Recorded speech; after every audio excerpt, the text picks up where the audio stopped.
bukas yung ano eh, na. Okay, nako, magandang Miyerkules.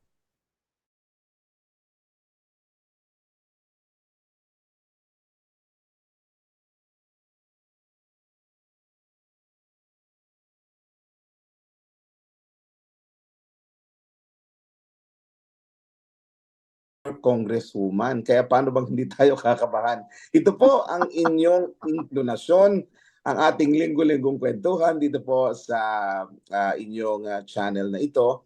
At nagpapasalamat po kami dahil sa loob ng 3 taon ay patuloy nyo kaming sinasamahan. Ito po si DJ Ronnie.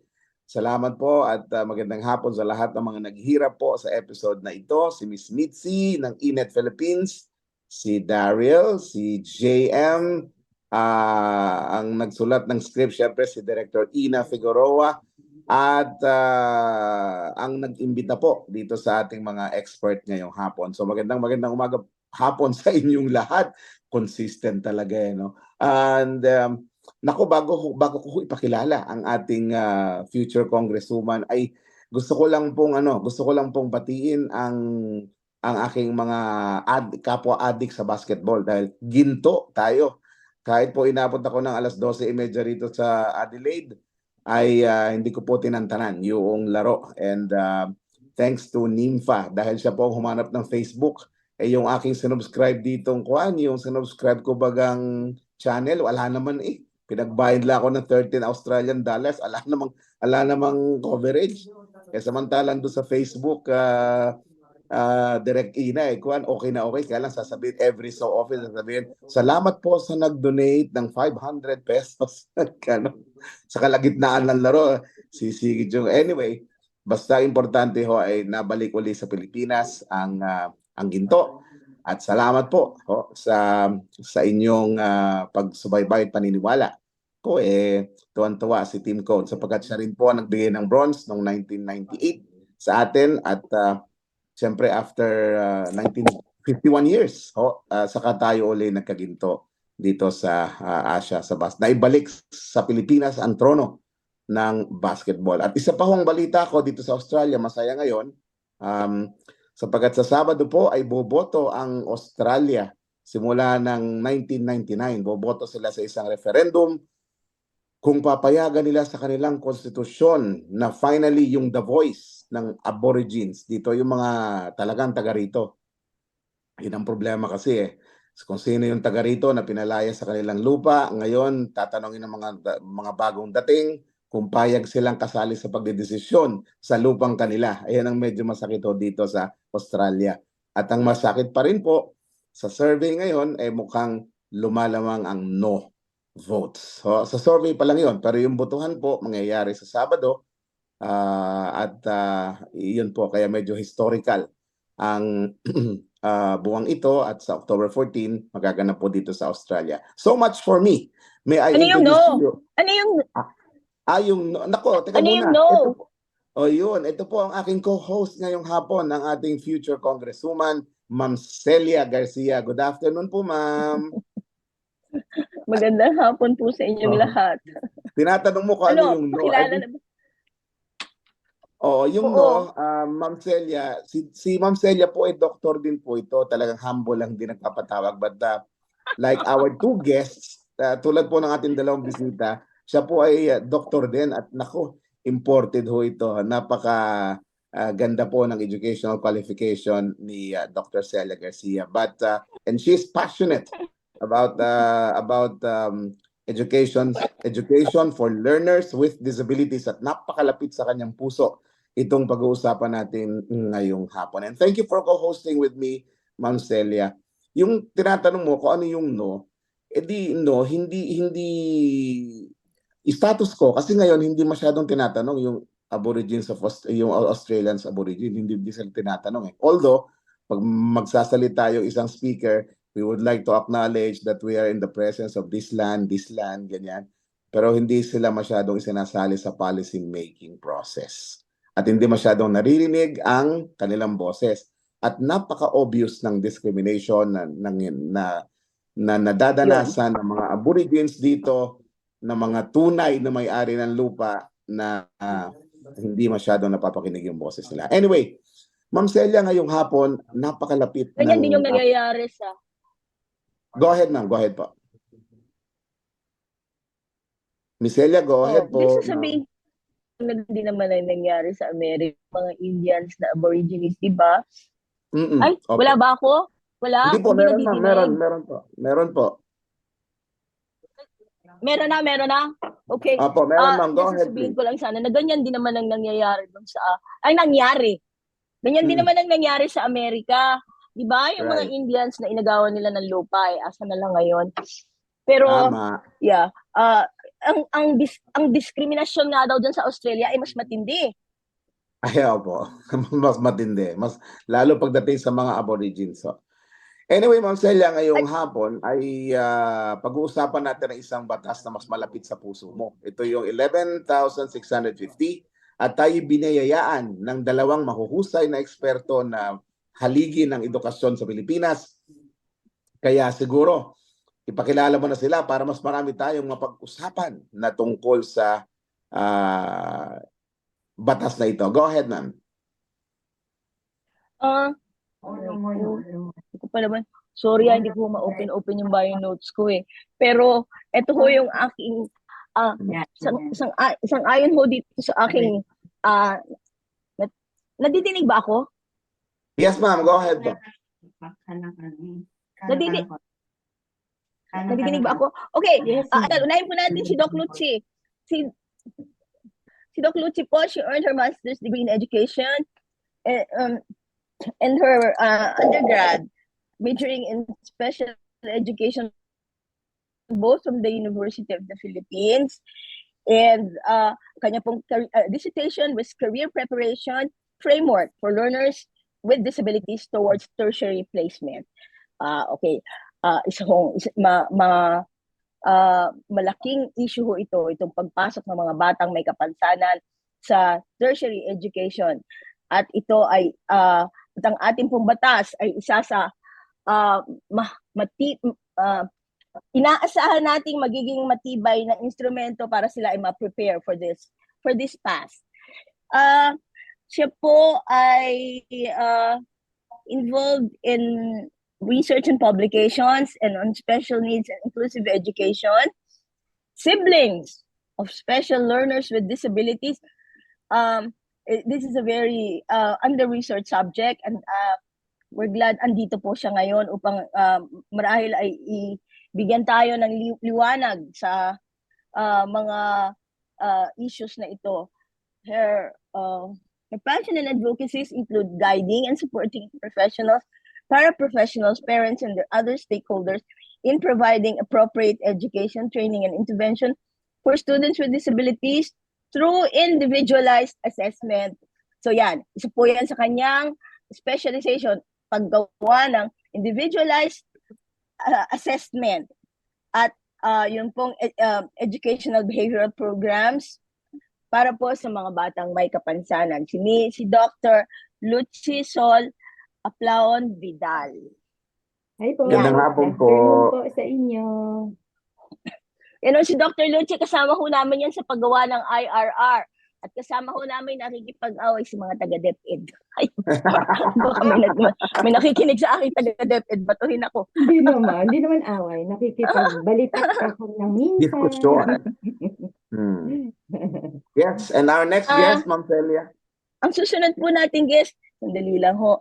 Ito ho ay Doc Shirley, naging guest ka na namin dito minsan, ano? Hindi pa po. First time po ni ito. Doc Shirley. Di pa? Oh. Ngayon lang? First Ngayon time? lang. Oo, kasi ito si Doc Shirley, matagal na hong suki ito doon sa IRR. Doon pa ho sa bugbugan namin doon sa Kongreso ay andyan na yan. Kaya akala ko naisali din namin dito sa gulo sa inclination. Pero ngayon lang po pala. Hanggang sa paggawa po namin ng IRR ngayon, ay kasama po namin si Dr. Shirley Serbo, na dating dean sa Philippine Normal University, di ba, Doc Shirley? Associate po. Associate Dean. Okay. So, sensya ho kayo, mali itong binabasa ko. Ngayon po, ang kanya pong role doon sa PNU ay special education program coordinator, and she teaches graduate student at the graduate teachers education faculty of the College of Graduate Studies and Teacher Education Research in PNU.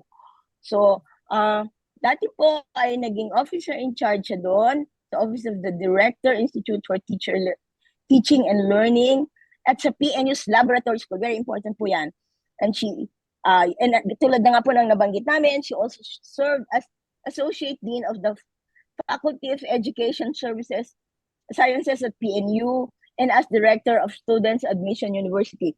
Kung nakikita niyo ho, si Doc Shirley ay mukhang batang-bata ho yan. Nung nakita ko ho yung una doon sa Senate, akala ko ho ay parang intern lang na estudyante. Siya ho pala yung din noon.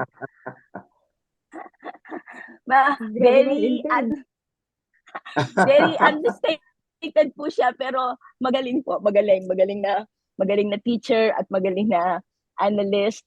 At isa pong napaka-passionate na advocate para sa ating education for learners with disabilities. Okay, DJ Ronnie. Hi, Teacher Alright, Shirley. Hello Teacher po. Good Shirley, morning po magandang sa hapon. magandang hapon po sa lahat.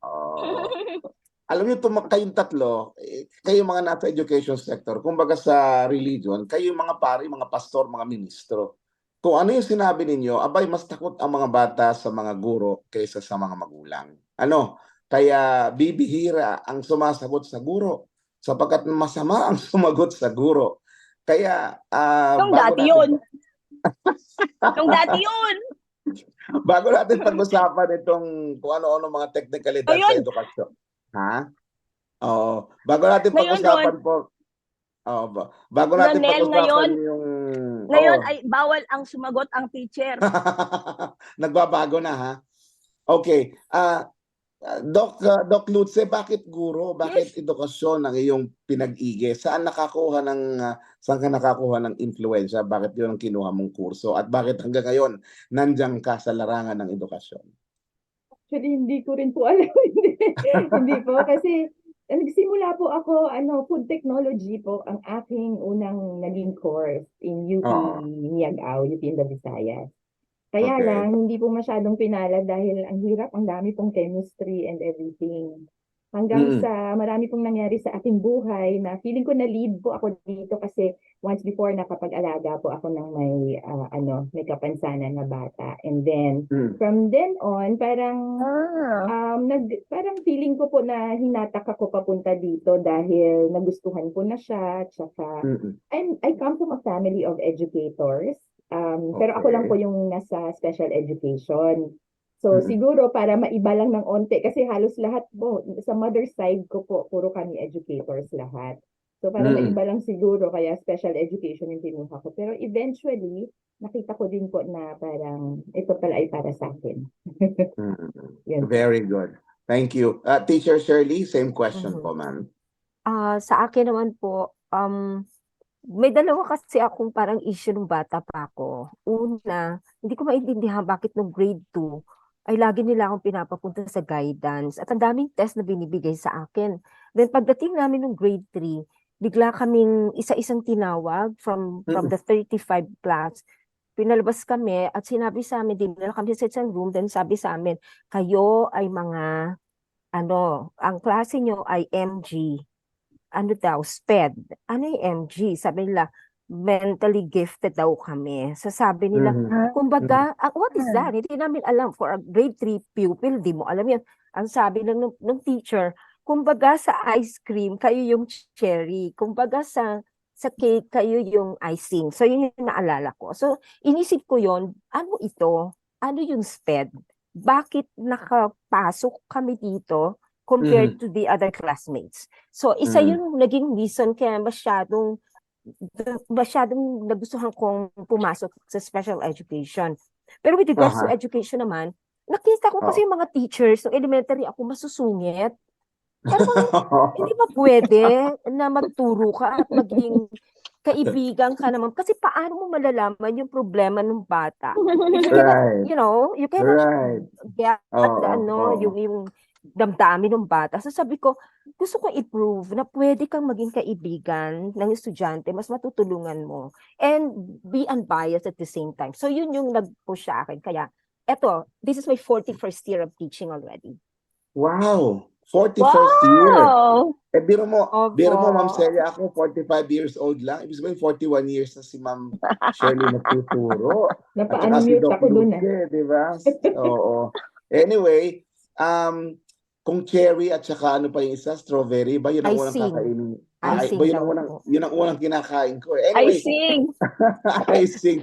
Okay, Opo. para din po sa aming kaalaman din, pagka ho ba sinabing special education, sino-sino po ang very simple lang yung sa karaniwang parlance ika nga. Sino-sino po yung mga dapat pinaglilingkuran nito at mga tinuturuan ninyo kung nasa special education discipline po kayo?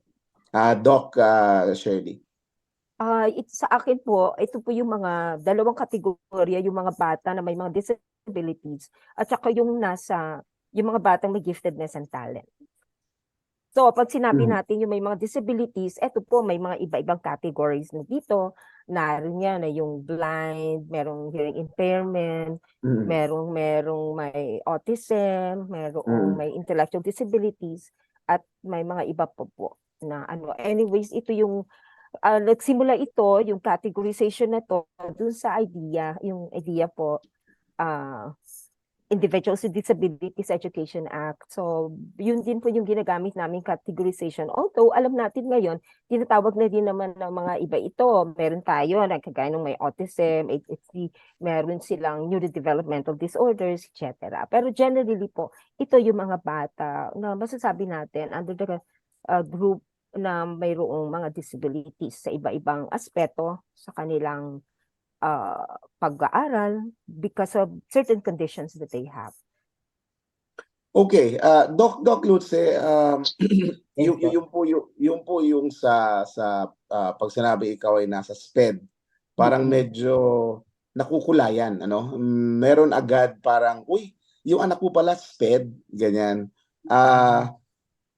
Kumbaga, nakakatulong po ba itong ganitong kategorisasyon sa pagiging yung sa student life ng isang bata, o ito po ay parang discriminatory in nature dahil parang pag ikaw ay naturingan na ikaw SPED, para bagang naka-classify ka parang automatic segregation ho ba yon?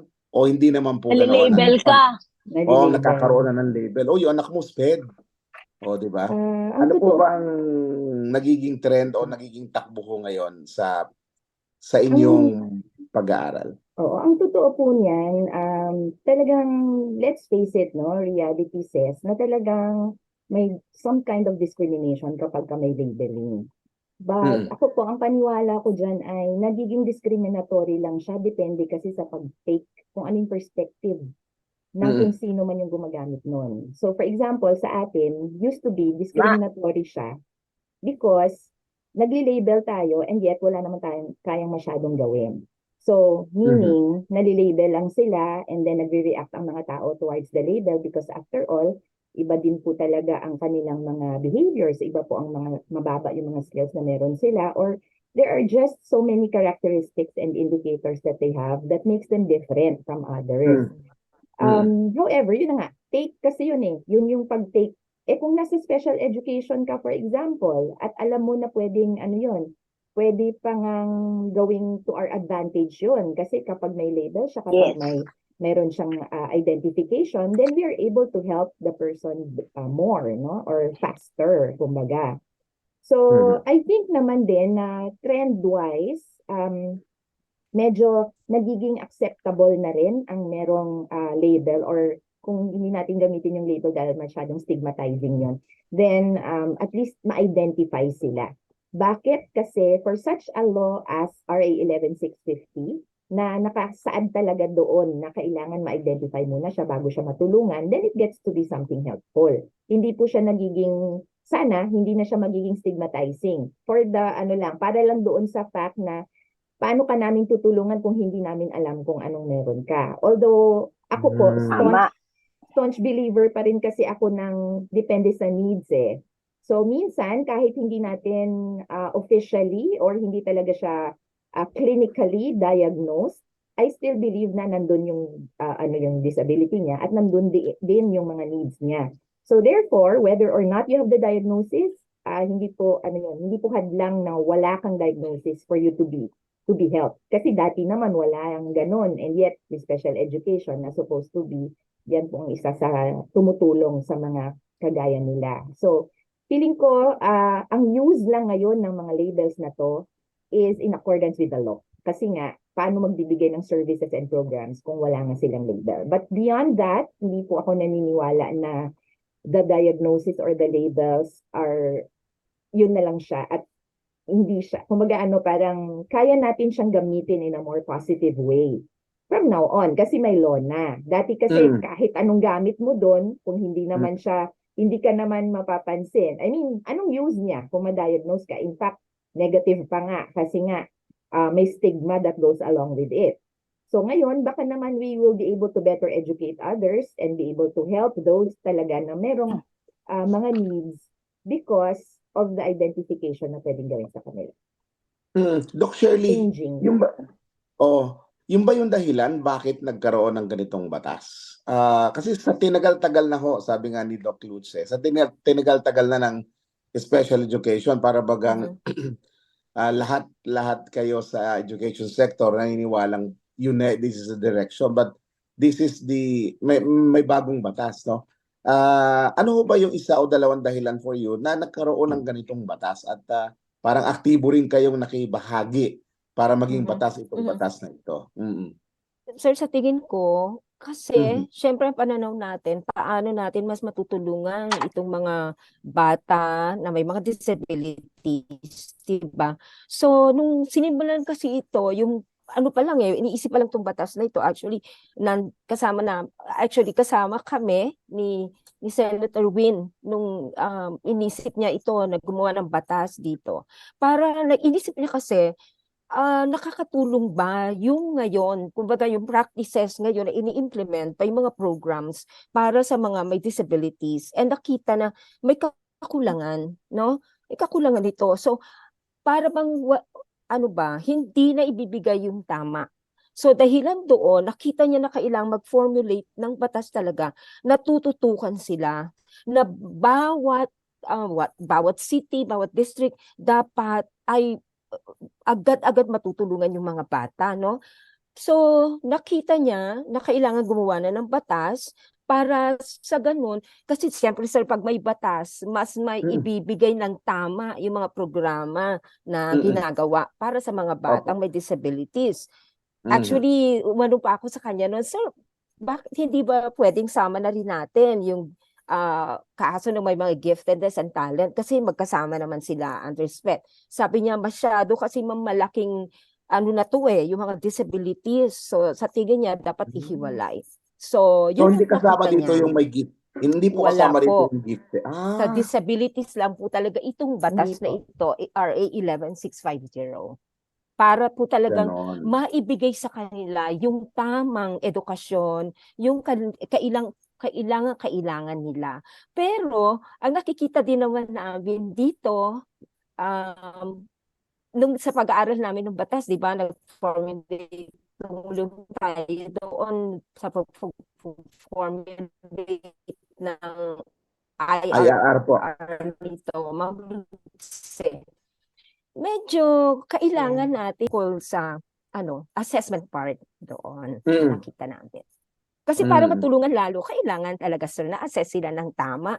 Kasi babalik din tayo dun sa issue ng labeling Di ba? Kanina na binanggit ninyo, tama yun yung label para mas matulungan, di ba? Yung advocacy for them. Pero kung titigilan tayo sa label, walang tamang ginagawang assessment, ay hindi rin makakatulong sa bata para mabigyan sila ng tamang intervention sa kanilang disability.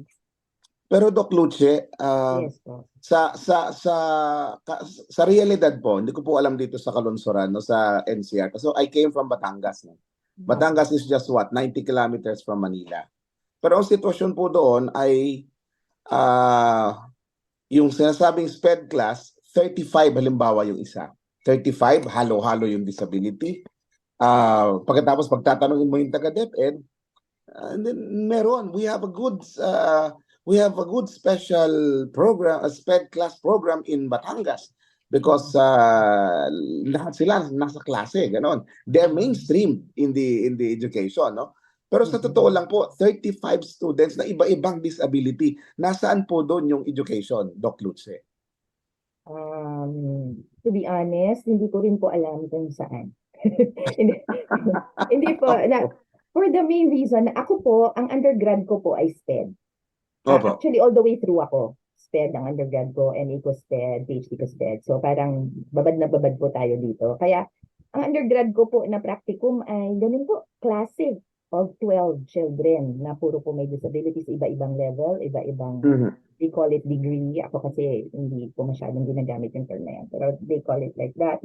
Iba't ibang ano siya, iba't ibang needs meron sila and everything. And I was supposed to make a lesson plan for them every day to be able to teach all of them. So I also asked the teacher, sabi ko doon sa receiving teacher, sabi ko, ma'am, pag ganito po ba, sino po ang babasehan ko para po magturo? Kasi pag nagturo po ako ng ganito, hindi ko alam nung 5. Hindi po Tama. kakayanin ng 5. Pag nagturo naman ako ng ganito, mapapabayaan po ang ibang, ang 6. Pag ganito, Yeah. so, ang naging rule was, magturo ka base sa pinaka-lowest performing in the class.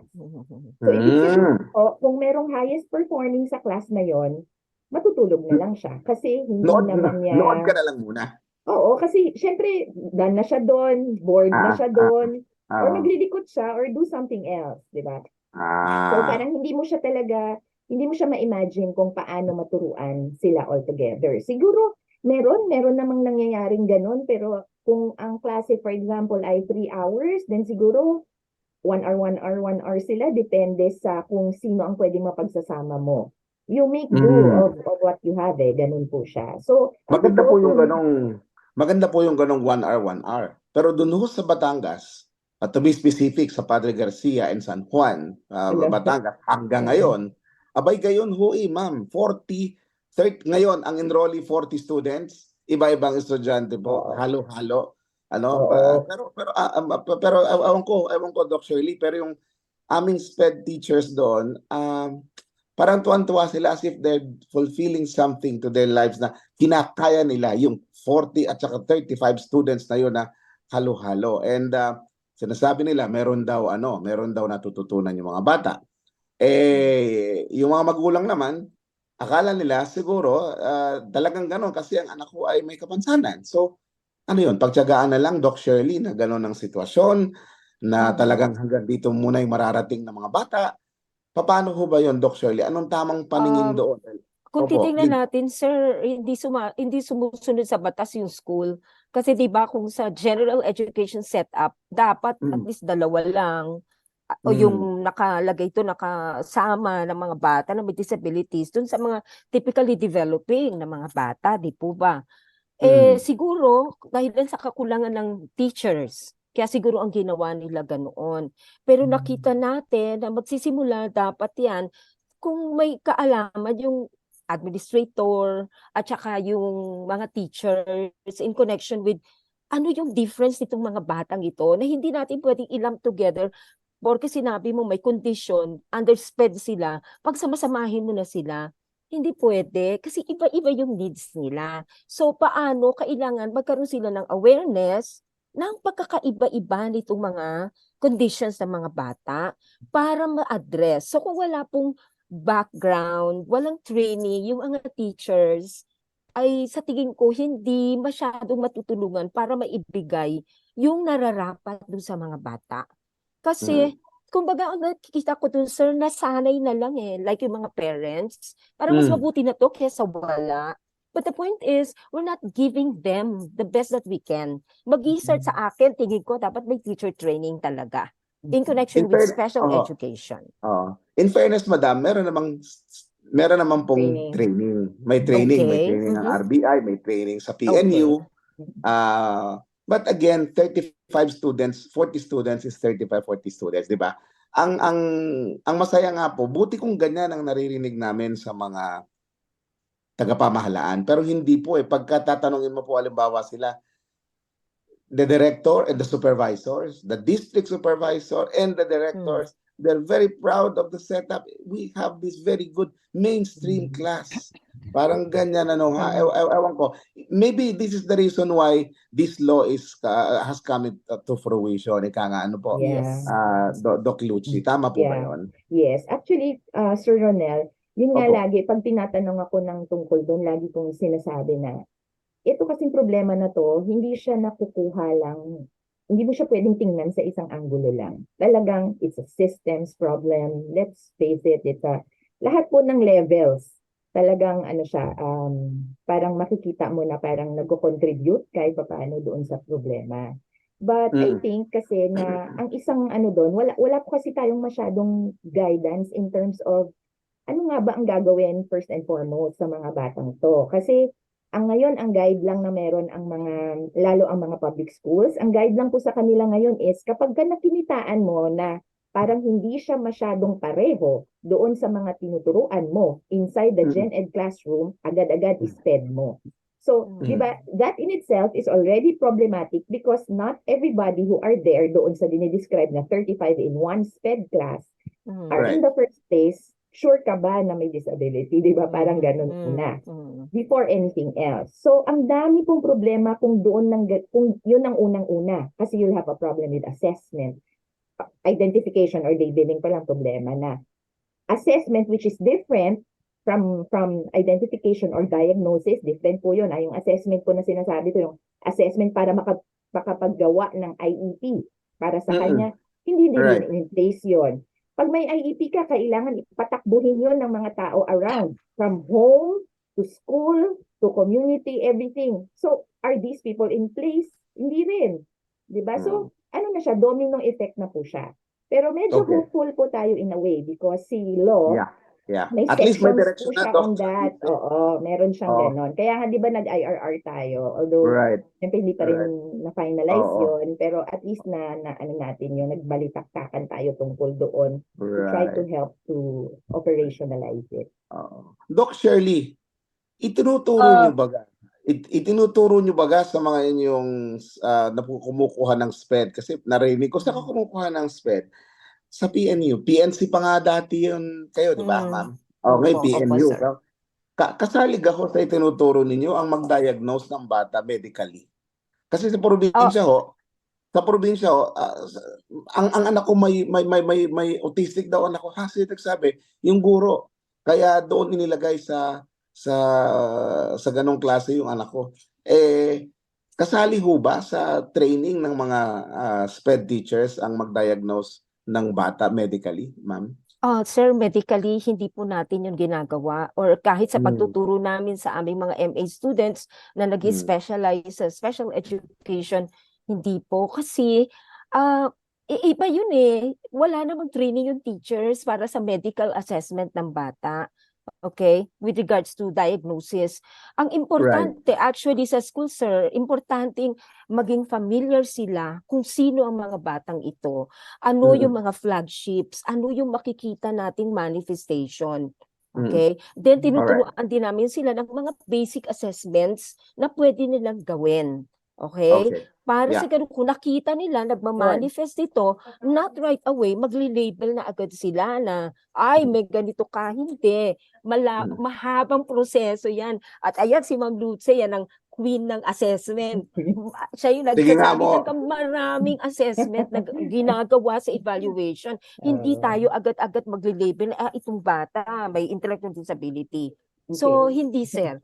Ayun lang importante, maging familiar sila para kung may makita ka silang manifestation na gano'n sa klase, pwede silang marami pwede gawin. They can interview the parents, pwede silang magtanong sa ibang mga naging teachers para kung totoo man yung iniisip nila na meron yung batang possible condition, dala nila sa tamang tao. Okay? Ngayon, ano ba yung mga pinupuntahan natin? Pwedeng mag-ano sa developmental pediatrician, etc. Or sa SPED, ano mismo, kung may SPED center yung school, then dun po, matutulungan yon. Okay, pero Okay. definitely not medical diagnosis. Right. Hindi po. Thank you. Ah, Thank you for that. Kasi yun po ang matagal Ronel, namin Ma'am Celia, please go Ronel. ahead, Ma'am Celia. Go ahead. Go Okay, ahead po. sususugan ko lang yung sinabi ni Teacher Shirley, no? Kasi yung mga teachers, they are also taught in school kung paano talaga yung parang yung kumbaga first level assessment para malaman agad kung ano yung indications na may ganitong parang patungo sa ganitong kapansanan ng mga bata. And then given that, sila ay i-refer doon sa mga specialist para mabigyan sila ng tamang assessment. At from then on, ay malalaman naman kung ano yung ibibigay sa kanilang educational support doon sa kanilang pag-meeting sa paggawa ng IEP. Mm. Sir, Yun. may Pero, I add po for UP SPED? yes. Say, go ahead, Doc Lutzi. Go ahead, ma'am. Sa amin po, Yes, sa amin po sa UP Luigi. SPED, kasi may undergrad kami, MA, all the way to PhD na SPED, no? So, sa undergrad level pa lang, tinuturuan na po namin yung mga estudyante namin ng tinatawag namin na detection. So, meron po silang mga tools na ginagamit and strategies na ginagamit para po they are able to detect. At least po doon sa level ng may suspicion sila and then they want to pursue that suspicion, magkaroon na po sila ng procedure doon pa lang. Okay? Ang next level po na tinuturo sa kanila ay assessment. Pero ang assessment na to ay towards crafting the IEP. Therefore, when it comes po to medical assessment, though we don't do that, kasi bawal po talaga yon dahil hindi po yun in the first place, that's not our discipline. Pero minsan po kasi on the ground, alam natin yun na that in itself, isang malaking hadlang na kapag wala siyang diagnosis, hindi na natin alam kung anong gagawin, no? So ang tulong namin sa mga estudyante namin, once you have detected, no, kung estudyante pa sila namin, then I usually help them with the identification or the diagnosis.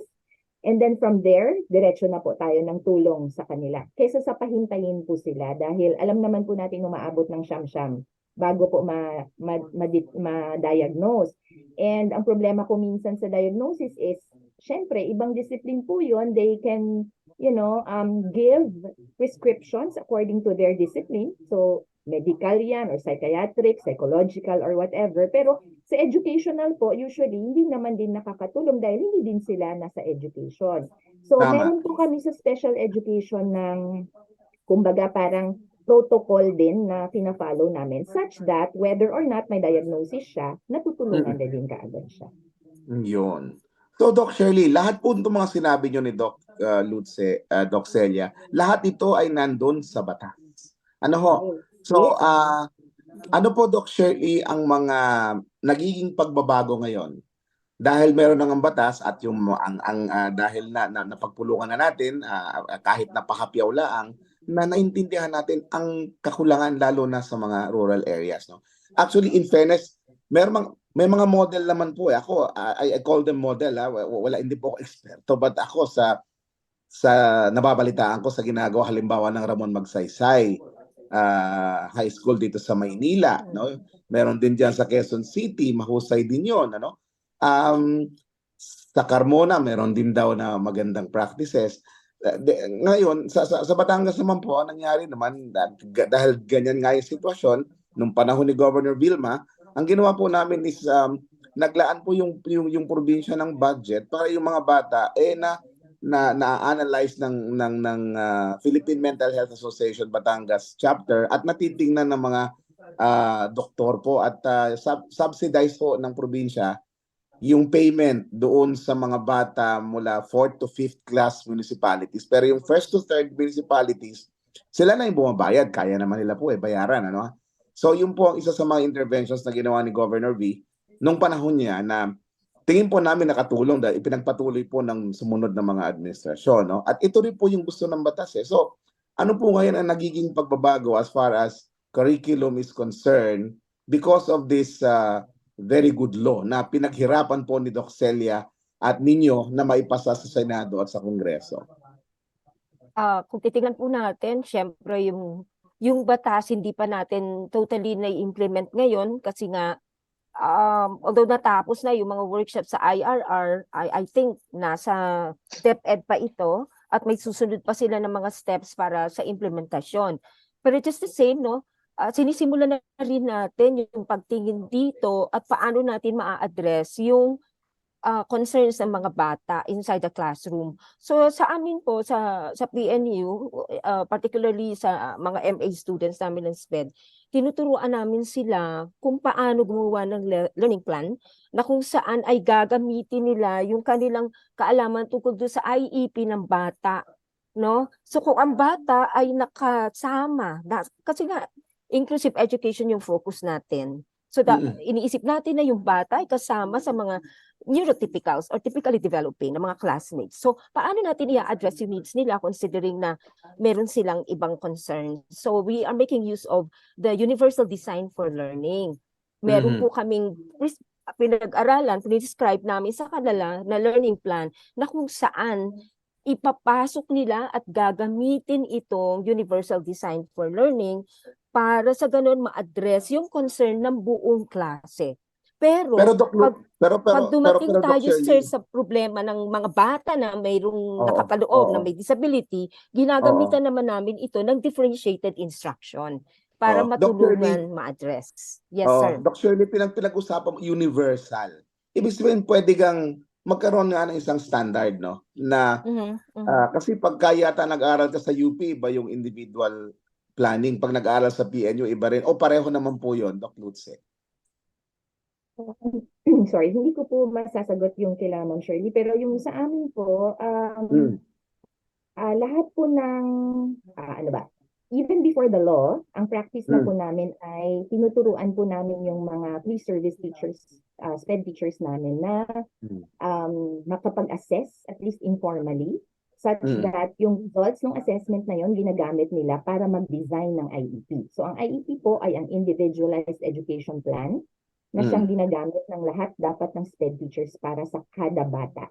At each LWD, each learner with disability. With disabilities, yes. So, ibig sabihin po, kasi kung wala pong assessment na, hindi po yung assessment na diagnosis assessment po na for them to be able to craft that IEP, even the law says that hindi pwedeng gumawa ng IEP na hindi siya assessment-based. So, in other words po, once they already have the IEP, kaya na nilang i-implement yung IEP gamit po ang mga strategies na dapat sa kada isang bata, kung saan man siya naka-place. So, lalo na ngayon that there's the inclusive ed law, ibig sabihin, halos lahat ng bata ay nasa Gen Ed na, lahat din sila may IEP at papatakbuhin po ang IEP na yun sa loob po ng classroom. Okay. So ngayon po, napapansin ko, Dr. Shirley, yes, Ma'am Celia, please. Ma'am Celia. Okay, bago tayo lumipat. Can you hear me? Nadidinig ba ako? Yeah. Opo. Okay. Bago po tayo lumipat ng topic, ay gusto ko lang sanang tugunan yung tinanong ni Ronel tungkol doon sa universal design of learning at nabanggit na din to ni Teacher Shirley na tinuturo din nila sa kanilang mga bata, sa kanilang mga teachers. Ayon pong universal design of learning ay ito isang pamamaraan ng pagtuturo sa lahat ng mga bata sa loob ng classroom. Kaya disabled sila or non-disabled. Ito po ay hindi ginagawa lamang ng isang teacher, hindi ginagawa ng regular teacher o ng SPED teacher, kundi pinagtutulong-tulungan po itong buuin ng maraming mga minds. Yung SPED teacher, regular teacher, mga administrators, mga expert specialized sa iba-ibang areas ng pag-aaral ng learning ng mga bata para po magkaroon sila ng isang way of teaching na makaka-accommodate nga sa lahat ng mga klase ng mga batang ito, kahit na ibang disability, pero maipipresent po nila, tatlo po ito kasing parts nito yung presentation, yung engagement is the third, yung second is yung Expression. Expression. Oo. Para po malaman, una ay yung paano ipipresent ng teacher yung lesson. Para lahat ng mga batang ito makakaintindi. Like kunyari, yung universe, paano makikita na pati yung batang bulag, yung batang may autism na nahandoon sa klase mo, sabay-sabay sila makakaintindihan ng mga regular na mga bata using mga iba-ibang mga gamit, mga gadgets, mga visual aids, lahat-lahat ng klaseng materyales, lahat-lahat ng klaseng pamamaraan ng pagtuturo ay ine-explore para lang po maibigay nila sa bata ang tamang presentasyon na makukuha nila sa lesson na ito. And then ang pangalawa ay paano ba ito tinatanggap ng bata at paano niya ma-i-express na natutuhan ko nga. Naintindihan niya. Oo, naintindihan ko. At yung paano nga yung engagement, paano sila nagkakaroon ng interaction, para nagiging dynamic po yung pag-aaral, hindi lamang isang yung one way na ito ay tinuro ko, ay bahala ka na dyan, yung kung naintindihan mo o hindi. And this universal design of learning, it actually started in Harvard. Nung nandun po ako ay bagong-bago lamang ito. At yung mga tinuturuan po mga teachers noon, nung inilalatag pa lamang nila ito, ay talagang very creative. Talagang ang galing-galing po ng kanilang paghanap ng mga ways para po maibigay sa mga batang ito. And what I can just say is yun pong mga bata na nagkaroon ng inclusive way of learning sa mga eskwelahan ay mas matataas po ang level ng kanilang testing kaysa po sa mga batang walang mga kasamang disability, which goes to show na meron talagang interaction at merong mutual benefit itong inclusive education dahil nagkakatulungan po sila sa pag-aaral. Kailangan lamang po ay magkatulong-tulong mga teachers, administrators, lahat-lahat ng mga klase, at lahat ng mga bata. Makita ninyo kung ano yung needs, paano ninyo itututugunan. At sa akin, yan po ang susi nitong ating batas na 11,650. Yun. Kailangan lamang, kailangan lamang po, oo. Para pong ikinwento na ni Doc Celia yung kabuuan ng batas at yung gustong mangyari ng batas. At talagang ramdam na ramdam po namin na talagang malaki ho ang... Yes. Yan. So, ang sabi ko lamang po, gusto ko lang sabihin na tama ka Ronel. Ano ba ang layunin ng batas na ito? Ito ba ay paano ito makakatulong para mawala ang diskriminasyon sa edukasyon ng mga bata? And dito ba ay makakatanggal ka ba ng stigma dyan sa sinatawag mong SPED, mawawala ba ito pag pinatupad natin ito? Well, sabi nga ni Teacher Luce, depende. Ang pagkakilala mo ng stigma ay nanggagaling sa iyo.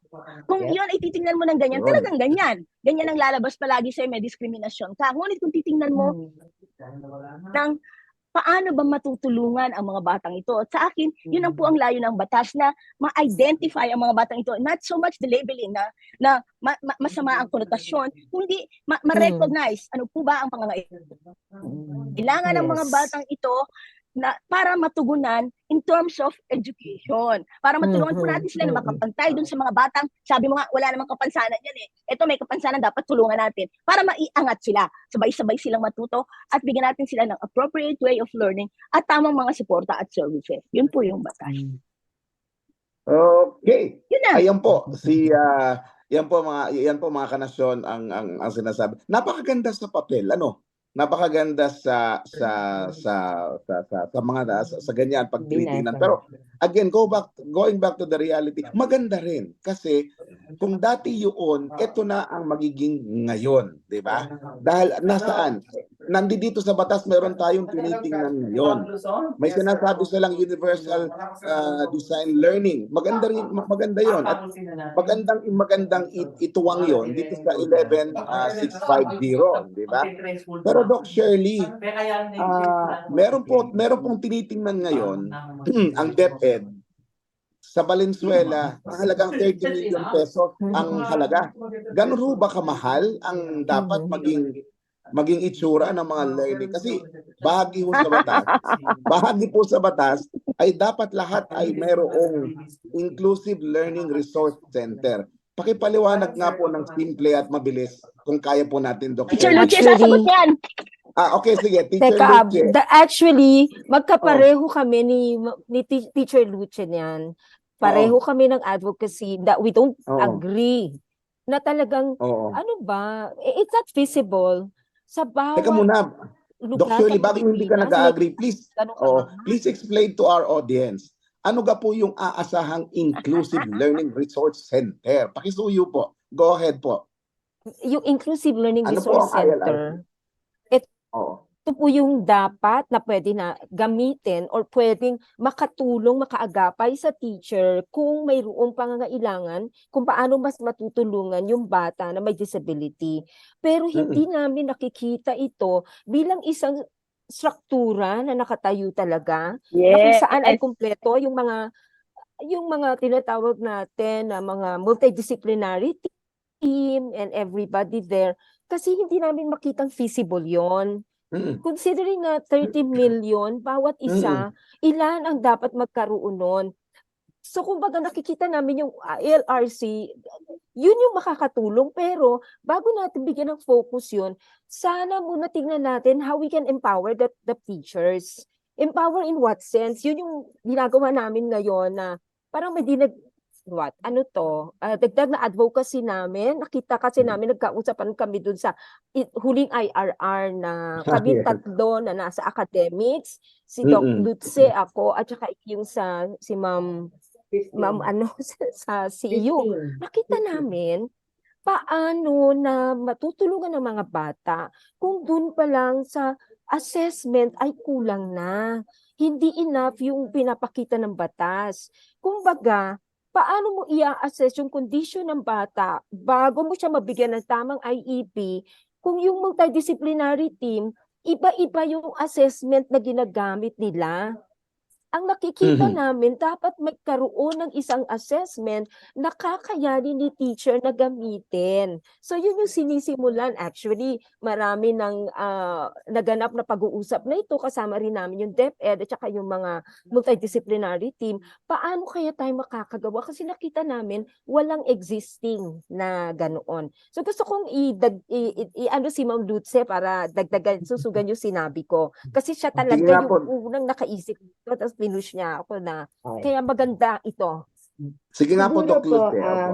ganito. Bigyan natin sila ng konting background. Yung nasa law po kasi, sinasabi kasi sa law, na isa po sa mga trabaho or isa po sa mga naka-assign kay ILRC or yung Inclusive Learning Resource Center ay ang assessment ng mga bata. Ibig sabihin kasama yung diagnosis, ganyan. By the multidisciplinary team. So, alam nyo naman po na pag sinabi multidisciplinary team,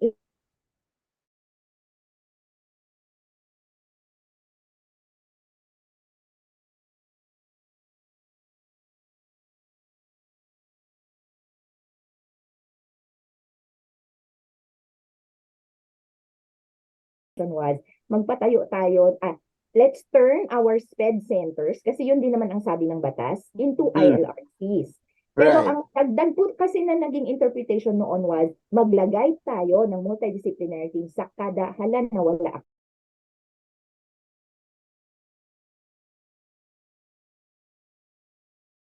Yes, Opo, sir. ma'am. Go ahead po. Opo. Ako hindi ko kayo nakikita, pero may ayaw yatang magsalita. Ako. Hindi po, go ahead po, ma'am. Go ahead po. Hindi, sige. Loud and clear. Ay, nawala Loud siya. and clear. Pero nawala siya. So, okay. So, Yun po. Yun yung nakita namin. Hindi naman kasi, sir, pwede na sa bawat ILRC may multidisciplinary team. Isipin natin, ilan yung mga occupational therapists halimbawa, kulang sir? din At saka yun, no? magkano yun? Kukulangin. So, habang wala si Ma'am Lutze, doon sa isa sa mga meetings namin, minute namin ng mga ito, sabi namin, kung makakagawa tayo ng assessment na kung saan ay nakapaloob na yung lahat, na tingin natin ay makakatulong para makita yung mga concerns ng bata. So halimbawa, kung meron silang ginagamit para evaluate nila yung condition ng isang bata may disability. Yung mga may, halimbawa, yung mga iba pa, halimbawa sir, yung mga speech pathologies, may ganon. Right. But the point is, sino lang yung kayang mag-evaluate ng bata kung yun ang gagamitin nilang assessment? Yung mga ito lang. Pero ang nakikita namin, dapat si teacher, matuto siya kung paano. So dapat gumawa ng isang comprehensive na assessment na kung saan ay magagamit ni teacher. Okay? Hanggang ngayon po So ba, wala pa ho magagaling yung to sa ganun? lahat. Oo. Wala Hanggang ngayon, di po. ba, wala po yung ganun. Talagang tiningnan po namin. Andito Oo. na yata Hanggang, si Ma'am Lutze. Ma'am Lutze, are you Oo, around sorry, hindi ko now? lang yata maon. Ayun, ayan na. Okay. Ayan. So, Okay. as I sige was po. saying, yun na nga, yung nangyayari, meron yatang ayaw akong magsalita, ma'am. Hindi, wala po. Wala, ma'am. Go ahead mo. Wala naman, wala naman. Okay, Wala so, po. ang nangyayari po ngayon ay, yun na nga, parang siguro ang interpretation was, magpatayo ng isang center na state of the art para magawa yung lahat ng assessment na magawa ng multidisciplinary team, or we call them the MDT. Okay? So, Mm-mm. ang gusto sana siguro nilang mangyari is that kapag ka meron ng center, nandun na yung assessment, doon na rin yung bata ilalagay. Kasi syempre, nandun na rin yung team. So, andun yung supposed to be mag-a-address ng mga needs ng bata. While that is quite worthwhile naman. I mean, yung intention naman siguro nun ay okay din naman. Dahil nga, you know, Right. may mga bata talaga na may mga special din na special, when I say special, like special equipment, special device, or Tama po. whatsoever. Tama. Opo. Ang Opo. feeling lang namin is, nagkulang lang ng onte sa pag-interpret ng ILRC such that naging limited siya tuloy to a center or to an establishment. Hindi tuloy na palawig yung talagang purpose ng ILRC, which is, according to the law, in support of the child or in support of the LWD inside the Gen Ed class.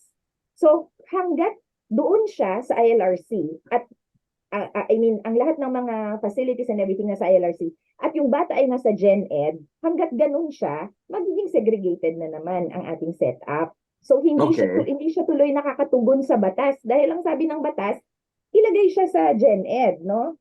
So, siguro, sabi ko nga, actually, Ma'am Celia, Ma'am Shirl, no? Nag-reflect din ako a little bit. Sabi ko, masyado ba akong harsh na talagang hindi na ako papayag na merong ganun? Sabi ko, siguro depende din sa assessment ng MDT. Kung kunyari, yun ang pagtingin ng MDT, then go ahead. Pero hindi pwedeng lahat ng bata ay ganun na naman ang magiging assessment or diagnosis. Tapos yung ending, nandun na naman silang lahat. Because then, we will all be Yes. non-law-abiding citizens dahil iba ang sinasabi ng law. Diba? So, para po sa akin, hanggat Yes. siguro alam lang ng ILRC how to use its Basta, resources to support the LWD inside the classroom, then go ahead. Kung ano man po ang interpretation sa kanya, okay lang sa akin. As long as supported po yung bata na nasa loob ng Gen Ed. Kasi sa totoo lang po, ang pagpapatakbo po ng IEP ng bata, saan katutak po ang resources na kailangan? And according to the law, si ILRC po ang magpo-provide nun. Kaya po, tapos na po ang work ko sa DepEd. Kinuha nila akong consultant for the IEP policy.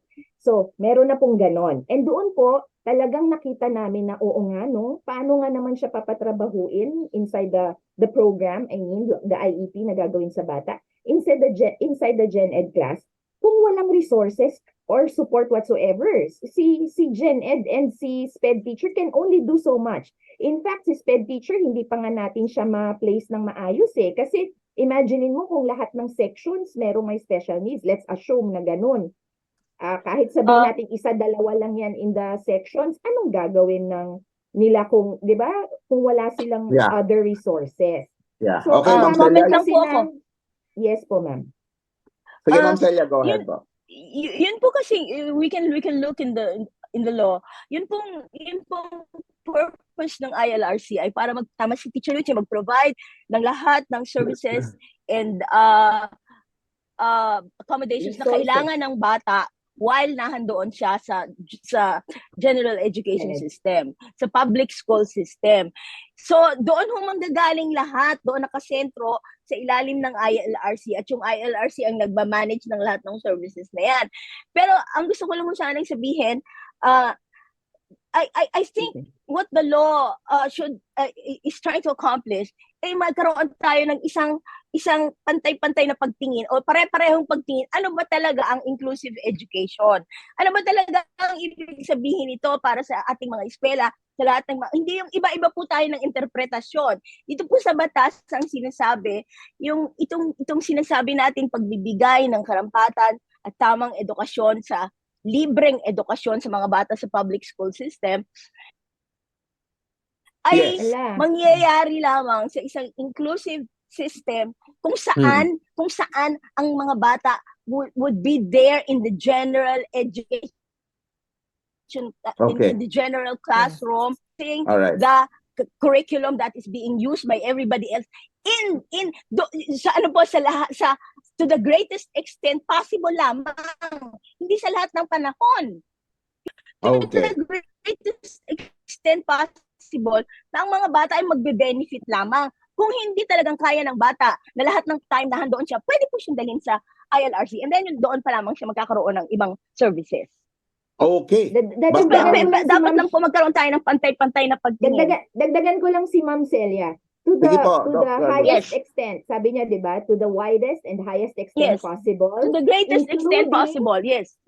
Including being able to implement the IEP. Kasi pwede naman pong ano yan it's not a Yes. matter of Yes. providing equal opportunities. It's, 'di ba, equitable dapat. So ibig sabihin, kung may individualized education plan Yes, ang batang yes. LW sa loob and kaya naman siyang patrabahuin doon, there's actually no reason for us to pull him out or to put him in a segregated once again. Yung parang dating practice natin Yeah. before.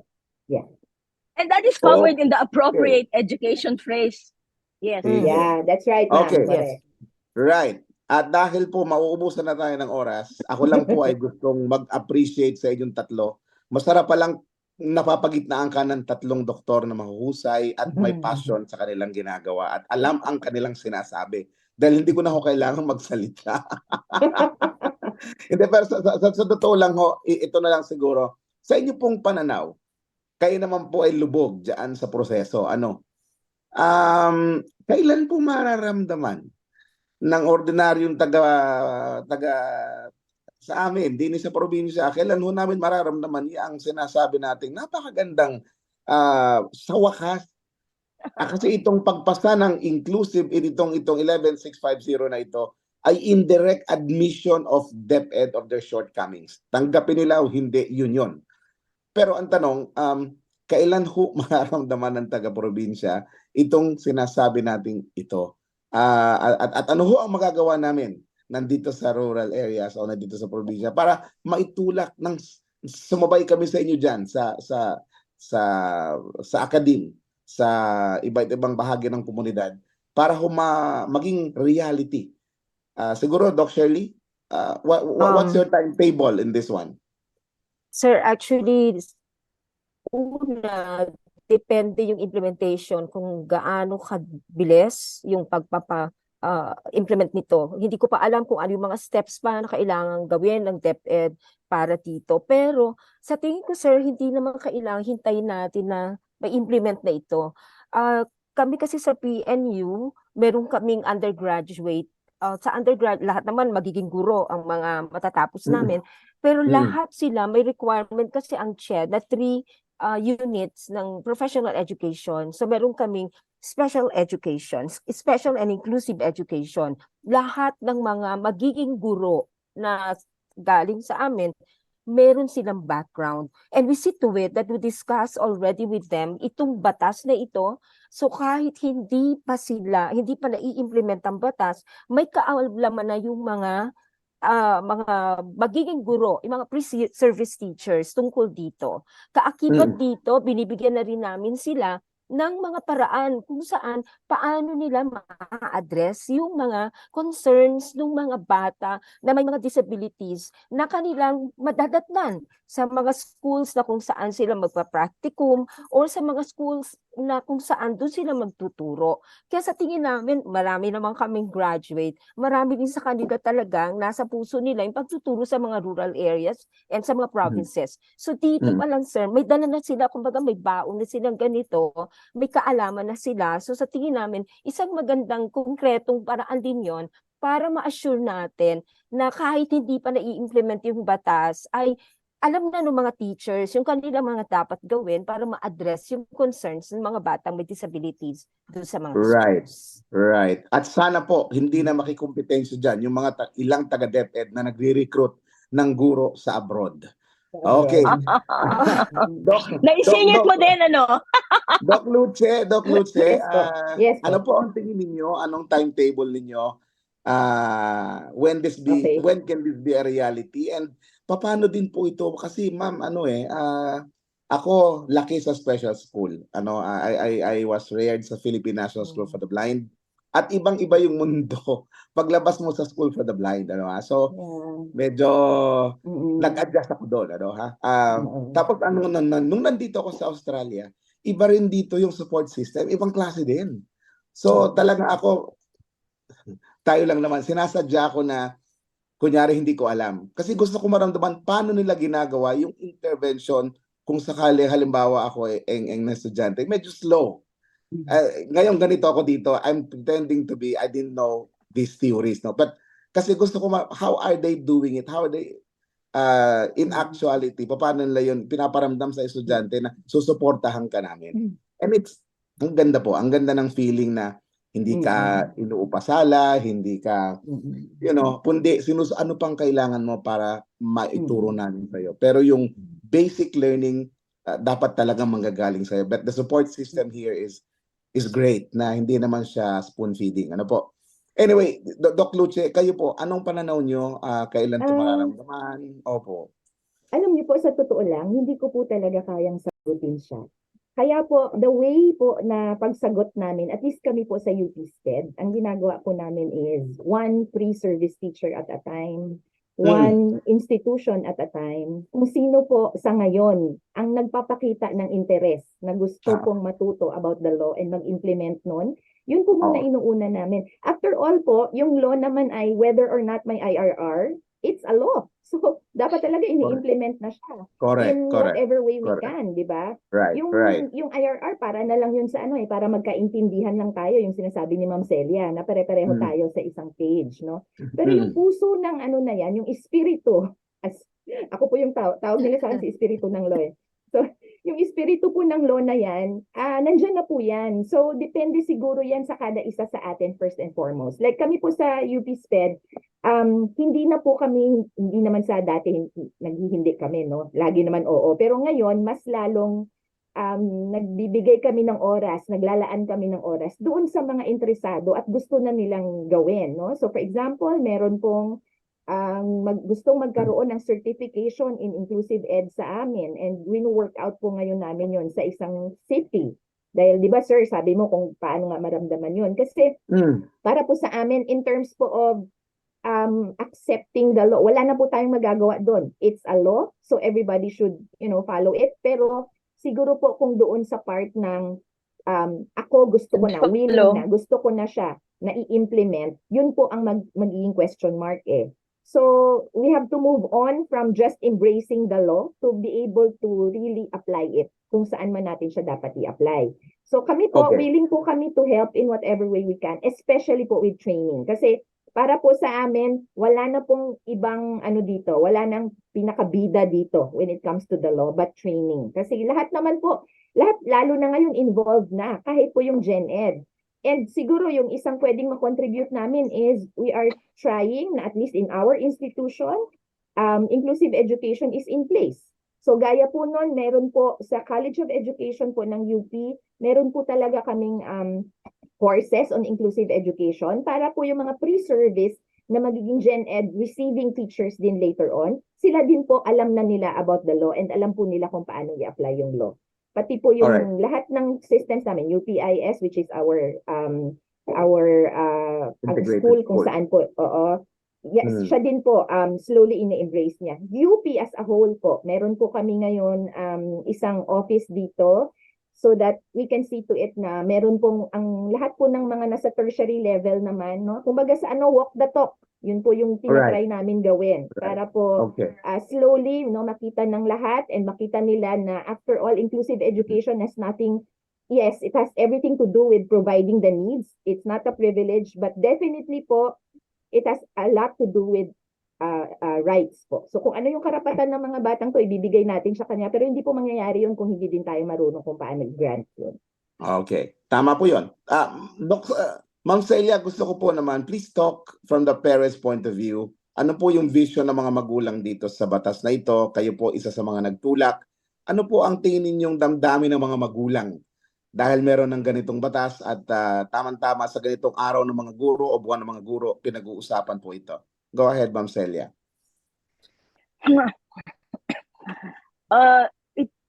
marami po sa mga magulang ang hindi pa nakakaunawa tungkol sa batas na ito. So hindi nila alam kung ano ang karapatan ng kanilang mga anak at ano ang pwedeng makuha ng kanilang mga bata para makapag-aral sa tamang paraan. And for me, ito po sana yung dapat na gawin nating malaking layunin para malaman ng mga because ang malaking poder po na pwede nating matap ay yung galing sa mga magulang. Sila po ang pwedeng tumulong hindi lamang sa kanilang mga anak, kung hindi pati na rin sa ating sistema, sa ating mga institusyon para maipatupad ng maayos ang batas na ito. Kaya napakalaki po ng expectation kung malalaman ng mga magulang kung ano ba talaga ang batas na ito, ang nilalaman ng batas na ito at paano nila ito ma-access? Paano nila makukuha ang tamang entitlements ng kanilang mga anak?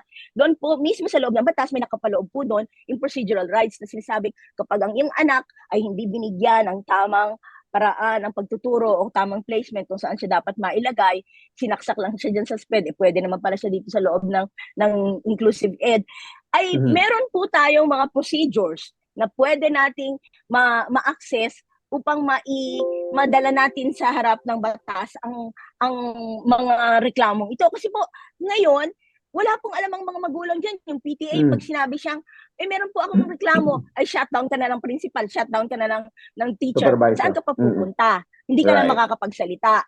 Pero sa Right. batas po ito ay sinasabi na pwede kayong magreklamo, bibigyan kayo ng mediation advisor ninyo, bibigyan kayo ng abogado kung hindi kayo magkasundo at pwede kayo magdemanda. Basta alam po lamang ninyo ang karapatan ninyo, alam po ninyo ang karapatan ng inyong mga anak. At ito po ay napakalaking bentahe para sa mga magulang. Okay. Hindi ko po papalagpasin ang episode na ito hanggat hindi ko po hinihingin yung message po ng dalawang edukador natin. Nawala na yata tayo lahat. Doc Shirley, what's your message Teacher Day po ngayon? Ano pong message po ninyo sa mga SPED teachers natin sa buong Pilipinas? Go ahead, ma'am. Happy Teacher's Day to everyone. Malaki yung inyong role na pinplay para sa ganun ay talagang makita natin na nobody is left behind. Na lahat ng bata ay natututo. Mahirap yung ating ginagawa. At maliban dun sa mahirap na ginagawa ng mga SPED teachers, may mga naririnig pa sila sa iba dahil yung mga ibang hindi masyadong nakakaalam ng hirap na ginagawa nila, kino-compare pa na mas one salary grade higher sila, mas konti yung estudyante nila. But the point is, it's beyond that. Mas malaki yung ginagawa. Lalo na ngayon, inclusive education setting na tayo, mas kailangan talaga na mas maging matyaga pa, perseverance, at importante, aralin natin maigi itong batas na ito, 11650, kasi ito yung makakatulong din sa atin para malaman natin paano tayo matutulungan bilang mga guro sa pagtuturo ng mga batang ito. Ganun din, pati yung mga karapatan nila, tayo din naman. At sa akin, I salute you and continue doing what you have been doing, because I believe no teacher can stay teaching learners with disabilities, with special needs, if they don't have the heart for it. And so I salute you. I hope that your tribe, our tribe, increase. Okay, thank you. And again, Thank you, happy Doc. teachers. Thank you, Doc Shirley. Doc Lutze, your Teachers Day message for SPED teachers in the Philippines, please. Una po, happy World Teachers Month. Month na po, nag-extend na yung ating celebration. Kagaya din po ng sinabi ni Ma'am Shirley, talaga pong saludo ako sa lahat ng mga teachers. Wala pong sa ngayon po hindi ko na dinidistinguish yung between yung mas madaming trabaho sa hindi, SPED o hindi, mas madaming load or hindi. Kasi I'm sure po kung saang context kayo nandun ngayon, kahit nga po kaming mga nasa tertiary education, sigurado po super loaded. kahit po siguro yung nasa preschool or yung sinasabi nila na hindi naman ganun kadaming time ang sinispend sa loob ng classroom for the students. The mere fact po na nandoon tayo sa isang service na kind of job or occupation, that in itself po alam natin ang dami pong sacrifices na ginagawa natin. So for that alone, talagang kudos po sa inyo. Pero beyond that po, I also know na gamitin ko po ang lagi po namin sinasabi sa UP, no? Along with the puso, which na lahat tayo dapat talaga meron kasi I don't think that we will last in this kind of profession kung wala po tayong ganon. Pero this time, kailangan may utak din po kasi hindi po pwedeng lagi na lang nahihirapan ang lahat ng teachers. Lalo na, I speak lalo na para sa mga SPED teachers po na laging sinasabi tapunan po sila. Lahat ng kada kembot na lang SPED ang ending. 'Di ba? So, kaya ang konti din po namin sa totoo lang, ang konti po at hindi po yung iba nagpo-pursue much, no? Kasi laging sinasabi parang advocacy ang SPED. Hindi naman talaga siya profession, parang advocacy, no? So I feel like dapat may balance po ng lahat ng yon. So while nandun na ini-embrace natin ang lahat ng to, especially because we know na isa po tayo sa talagang pinaka appropriate at parang privileged even, no? Para mag-offer ng ganong klaseng service that na bibigay natin ang rights ng mga batang to. Beyond that also, hindi po pwedeng trabaho lang tayo ng trabaho that way. Tapos yung ending lang ay, basta kawawa kami kasi ganun talaga eh. Hindi pwedeng ganun. Lalo na po na merong batas ngayon, siguro po time na rin para ipakita din natin na ang mga SPED teachers ay supported din by way na educated po ang lahat about SPED at hindi na lang yung business of SPED is just SPED, kundi business po siya ng lahat. For the mere reason po na when we say inclusive education, for example, we mean rights education. So lahat po naman ng mga bata may karapatan in as much as tayo meron. So kung ganun po ang simula natin ay kunyari hindi ko feel masyado magturo ng SPED or ng mga learners with disabilities. But with this law, sinasabi niya na but you are not actually you're against the law when you do that, di ba? Kasi hindi mo binibigay yung karapatan. Then maybe it's high time that we change our hearts but we also change our minds. Kasi ang pinakamahirap daw is to change a closed mind, di ba? So siguro if we open up a little bit our hearts and our minds and start working on it, no? Lahat naman tinatry, lahat po ng mga ahensya involved, lahat po ng mga tao involved, tinatry naman as much as possible na maging doable ang law. No, so if we do our part as well, kahit yung part na yun ay making sure lang that in our own classes, sa mga klase natin ay pinapractice po natin ng inclusive education, then that's a good start already. So thank you very much po. Thank you very much, Doc Luce. Doc Luce, minsan zero in naman natin sa mga tertiary programs for learners with disabilities. Ano? Ang dami, ano? Anyway, salamat po for now. Thank you for your expertise, Doc Shirley. Thank you. Bago po ibigay kay Ma'am Celia for the acknowledgements, talagang wag lang po natin kalimutan sana yung basic standard na ginagamit sana. Isama rin po sa inyong references or sa inyong references yung General Comment number 4 ng UNCRPD. Kasi nandoon po yung gusto ng may kapansanan. Kung ano yung para sa amin naman, ang ibig sabihin ng inclusive education. Nandun po sa General Comment number 4 at General Comment number 6, nandun po lahat ang prescription ng sektor. Dahil nothing about us without us daw po. Ano ho? Yes. Okay. Yes. So, Ma'am Celia, kung may acknowledgements tayo, go ahead, ma'am. Nawala na si Ma'am Celia. But, Diyan pa po. Ma'am, nakamute lang po. Nakamute po kayo, ma'am. Nakamute po kayo, Ma'am Celia? Kamute. Okay. Yeah, go ahead po. Bago ako mag-acknowledge, sabihin ko lang sa ating mga kasama na hindi nakakakita kay Ronel. Naku, ilang linggo lang ho yan sa Australia. Tingnan naman ninyo, bumata na at mukhang gwapong-gwapo ngayon. Iyang nakiyang sa Australia. O, diba? Oo, talaga na. Mukhang mayayamanin. Parang ayaw na umuwi nito. Yun lang, Ronel. Alam mo yung damit mo, mukha kang pare. Delikado tayo dyan, mama. Okay, mga acknowledgements. Asan? Ilabas ninyo at nang mabasa ko. Maraming salamat po sa mga sumusuportang patuloy sa ating inklinasyon. Unang-una na sa CBM, Global, sa INET Philippines, sa CISO, Norfrill, Philippine Partnership for Children with Disabilities, Liliani Funds, sa Deaf Blind Support Philippines, Philippine Chamber of Massage Industries for the Visually Impaired, Provincial Government of Batangas, Regional Association of Women with Disabilities, RAWWD Region 1. Yan lang ba? Maraming salamat po sa aming mga kasama. Thank you sa aming mga panauhin at sa aming guwapong-guwapong host ngayon, si Ronel. Maraming po salamat, Ma'am Celia. Yan po ang First Lady ng Inclinasyon, Doc Lucy, Doc Shirley.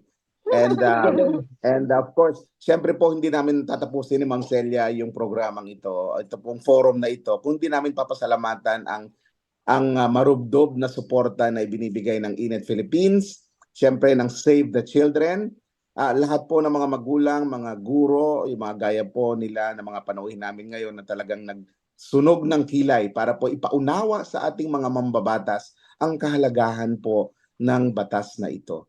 Kung kanina po sinasabi nga nila yung mga naging problema noon, yun po yung noon. Magiging sa pamagitan po ng batas na ito, yung mga sinasabi-sabi natin, magiging kasaysayan na yan. Ilang taon na lang po ang ating hihintayin. Pero sabi nga po ng ating mga panauhin, kinakailangang itulak natin ng sabay-sabay sa iisang direksyon. At yun po ang puso at ika nga po at diwa ng batas na ito, no? Sabay-sabay na pagtutulak ng mga guro at ng komunidad para po maitaguyod itong inclusive education for persons with disabilities. Isa ko sa mga subjects ko rito yung inclusive belongingness and participation. Kung ikaw ay included, kung ikaw sinasabing included ka, dapat mararamdaman mo na nandudong ka, tagarong ka at pinapasali ka. Pero kung nakaupo ka laang at ala ka namang equipment, ala ka namang libro, ala ka namang sign language interpreter, at nakaupo ka lang no, ginagawa kang dekorasyon, hindi po yun inclusion. Hindi rin mainstream yun. Ang tawag po namin doon ay parang salimpusa. At sa pamamagitan po ng batas na ito, sa pamamagitan po ng batas na ito, mawawala na po yun. Unti-unti nang mawawala. Hindi po agad, pero mangyayari dahil pagtutulong-tulungan natin. Pagtutulong-tulungan natin ng komunidad at ng sektor ng Pilipinong may kapansanan. Maraming salamat po sa ating mga panauhin. Thank you very much for having us po. Salamat po. Salamat po. Salamat, Doc Lucy, Doc Shirley, sinasabi namin lagi, Thank you don't po. forget to smile, don't forget to count your blessing, and inclusion, now na!